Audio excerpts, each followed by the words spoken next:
And even in this, judgment coming, the flood is going to come.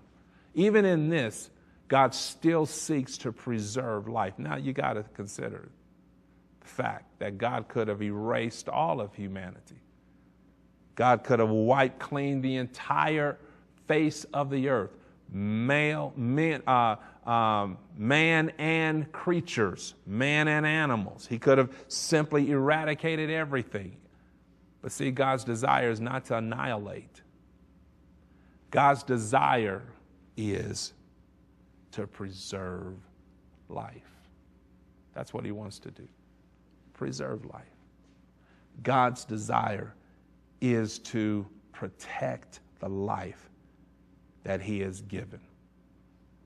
So the scripture says, 2 by 2, the flesh of all things that had the breath of life in them came to Noah.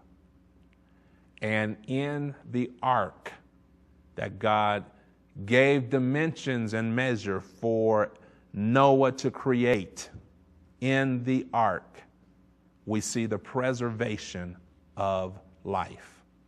That watch this, in the midst of destruction, in the midst of consequential judgment, the flood waters coming upon the earth, don't miss the fact that God is yet preserving life, even in the midst of visible destruction.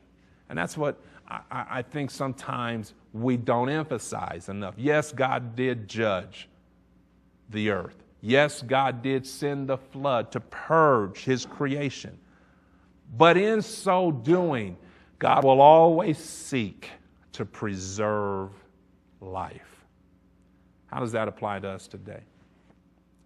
You and I, we live in torrid circumstances right now. I mean, sometimes we have to indulge hurtful circumstances because of the society, the world that we live in right now. For all of us, we are having to be impacted by great economic stresses.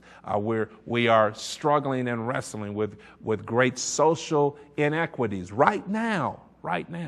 And, you know, we could say, but, you know, I personally don't deserve to have to lose my job. I don't deserve to have to suffer these hardships. You know, I put my time in, I put my effort in, you know, I work hard and whatever, and then I don't see the end results, you know, coming out the way that it was promised to me. All of us right now, we're having to deal with those types of circumstances in the real world that we live in today. Hey, and let's just cut to the chase. This is impacting believers and non-believers alike. So it would be easy to throw our hands up and say, hey, God doesn't care.